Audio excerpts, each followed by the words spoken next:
Good morning. It's a beautiful sunny spring day here in southern Idaho. The birds are chirping. We've had a lot of rain lately, which has been wonderful, but it's also brought a little bit of cold. So again, just nice to have a day to work outside, finish up some things that I've wanted to finish up for a while. One of those is to kill this grass. That's really easy to grow here. It's great for pastures, great for beauty, but when it's in the flower beds and garden area, it can be very difficult to control. So let me show you what I've been doing, what I've already done. So I have this chemical poison that I've purchased, and I have used it just in certain places, just on the flower beds. So the decorative areas. We do have a lot of edibles in here, but we're just not going to eat from these beds for 2 or 3 years now that we've sprayed. But you can see there's no grass. Well, I take that back. There is grass, but it is dying. And when we first sprayed this has been about 2 weeks ago. When we first sprayed these, here's another bed. When we first sprayed these, it looked more like this, and it just has very slowly died off. It's just like it shrunk. It's weird. It's like the growth process just reversed, and finally, now that the sun has come out, we're seeing some faster die off, and that's very encouraging because we really did not want to use poison. You know, we're really against chemicals, and I shared once before recently that we've purchased this stuff every year for like the past 4 or 5 years, but we didn't use it because we're so against using chemicals. You know, we want it to grow everything organically. And it's sad that we've done this because look at this great wild blue mustard, a delicious spring edible, absolutely delicious. Fantastic on its own, fantastic in salads or sandwiches. Tastes like mustard, because it is. But it has like a radish flavor or like a spicy mustard flavor. Just wonderful. A beautiful little flower too. So we can't eat that this year. Can't eat the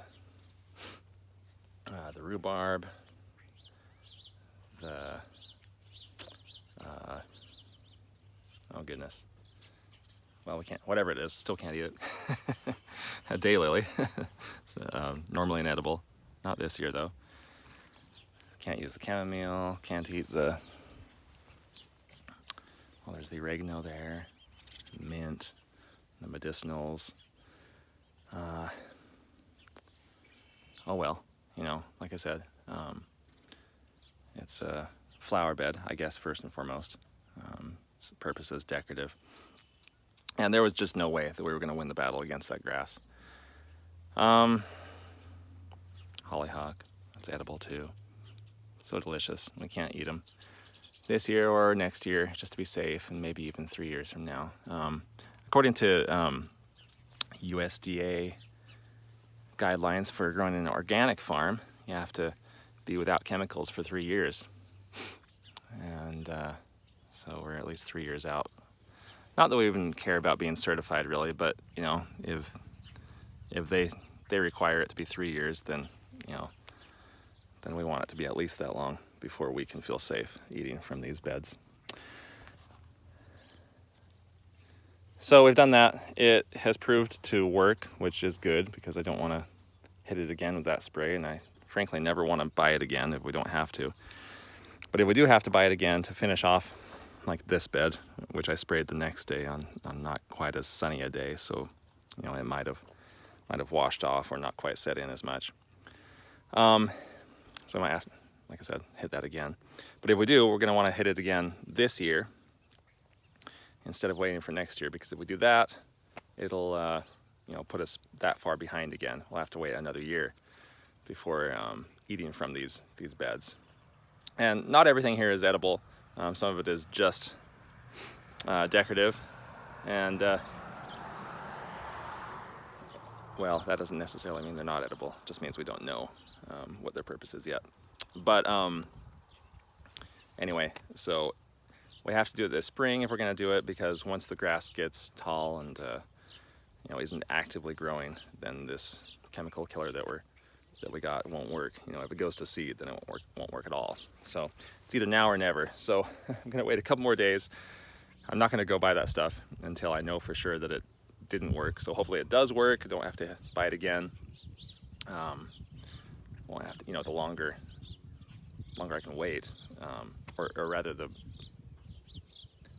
if I don't have to put it on again, that's 2 more weeks that I don't have to wait next year, or 3 years from now, 2 or 3 years from now, depending on what we decide. Anyway, that brings me to what I am doing. Whoops, sorry, fingers in front of the camera. So about the sprayer, I did use it to spray this grass killer, but I've now cleaned it out, and I've put in here a special mixture that is going to be entirely organic safe. And there are some recipes online, but let me talk about what I did put in here, and then what these recipes online say, which I disagree with, because it's misunderstood. So this is just, well, it's a 2-gallon sprayer. I've already sprayed a little bit out, just on this pathway, but it is full of just grocery store food grade white vinegar and a little squirt of like Dawn dish soap, any kind of dishwashing detergent. Hand dishwashing soap is what I mean. And I've just mixed it together. And here's what I've seen online. So some people add salt to this. Now, this is something I completely disagree with in certain cases, certain scenarios, and here's why. Salt kills not only the plant that you put it on, but it kills the ground, like forever, potentially. Like if you spray this on your garden soil, hoping to kill weeds, if it has salt in it, some recipes online say like a cup of table salt per gallon of vinegar. Well, yeah, if you never ever want stuff to grow there again, then that's fantastic. Like if you spray it on your sidewalk cracks or in your driveway, then actually, yeah, that's a good idea. You will never see stuff grow there again, except some particularly salt-tolerant weeds, which you probably don't want to grow there. Anyway, you're asking for trouble. This is the way that people in the Bible like spoiled people's lands forever. They like killed entire civilizations by sprinkling salt on their croplands. So don't do that. Don't destroy your cropland or your garden beds forever by mistakenly adding salt to it, thinking that you're gonna just be able to plant afterwards. Most things are not salt tolerant to that level. I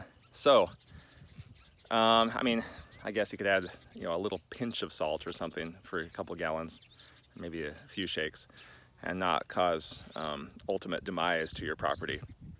But just to be safe, I have just used the vinegar and the soap. And the soap just makes it stick to the plant a little bit better. Kind of like an emulsifier a little bit, but I don't have oil in there. Anyway, it just makes it stick to the plant better. So I have done that. There's my rant about the salt. So don't use salt unless you never ever want to plant anything in there again, at least potentially. All right, let me strap this on my back. All right. This is difficult one-handed. Grab the wand here. I don't know why I waited so many years to purchase one of these things. It just, I don't know, it's one of those expenditures I just thought I could do without. And now that I've got it, I can't believe I waited this long. This is so much easier than hand spraying it with just a spray bottle like that. Can't believe I did that for years. So I'm spraying this where I don't want anything to live, but so in this case I could be using that salt mixture, because I don't want anything ever to grow on my pathways here. But I've got an apple tree here that's doing great. It's planted from seed. I'm so proud of that. It's so much fun, so satisfying to have planted a tree from seed. And its mother is right there. Our old tree on the property that I don't know how long it's gonna last, but while it does last, we're gonna continue to trim it the old-fashioned way, so wide and low. And most of our new trees, including this one that is its child, we'll let grow a little bit more naturally. You know, we'll trim them up a little bit, but they'll have more of the natural pear shape that apple trees kind of have. You know, pear shapes / round. You know, most people have never seen a naturally shaped apple tree. There happens to be one just 2 houses down from us, 2 or 3 houses down, and it's fun to see that. And it's extremely productive, which goes against common knowledge. Most people think that apple trees have to be pruned severely like that one. And I do frankly like the old-fashioned look, but modern knowledge has superseded that a little bit and said that it is actually better to grow apple trees in a more upright position so they don't break off in winter storms and such and wind. Anyway, I will continue to spray this only where... Oh, I didn't even mention. The reason I'm not spraying salt even near this is because the salt can go into the ground and kill that apple tree from the roots. Hey, Everett. Everett's making his breakfast, or eating his breakfast that he made. So, going out to the garden, I'm gonna spray this, avoiding the parts that I want to keep. So I've got some alfalfa here for herbal medicinal mixtures, and so I can't spray that, but I can spray the grass. And again, since this doesn't have salt in it, I don't have to be too worried about the roots of desirable plants getting damaged. I can just spray it on here and hope it works. I guess the downside of this is that it won't kill the roots. It'll just kind of burn the tops off, which means it's not a permanent solution. And perhaps a little bit expensive. You know, I have to use 2 gallons of this stuff, of the vinegar,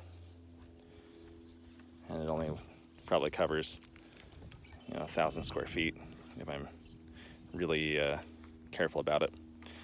But anyway, so I'm gonna choose my spots very carefully, choose my battle well this morning, and I'll do that afterwards. It's not going to be fun for you to watch me just spray things over and over again. But let me quickly show you before I say goodbye how our walking onions are doing. These are the kind that fall over and self-plant year after year, and as they grow up, they make a big puff of seeds at the top.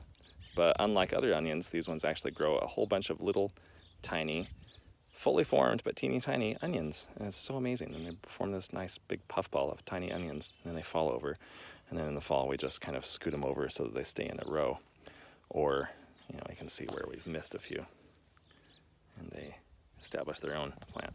These are so cool, just perennial onions that spread on their own. Very cool. Egyptian walking onions is I think what they are technically. All right, well, a lot of green here, too much. After a winter time, it's nice to see all this green, but this is too much because this grass just will absolutely kill anything that we put in the ground. Eventually, it'll wrap its roots around them and just strangle them from below. Also, this is food. This grass and its roots are food for the voles, which also wreak havoc on our property. So if we get rid of the grass in certain places, we can control the voles better. And so the battle continues, but we're making headway. All right, thanks for joining us. I am excited to give you an update on our trees, which is an important part of what we're doing here. Also an update on our house. We're going to be doing some major work on the outside of the house. Obviously not much has happened, but we're going to start that now that the weather's warmer. So excited for stucco and for finishing the insulation up there. Lots of stuff going on. Thanks for joining us. This morning. I'll see you soon. Bye.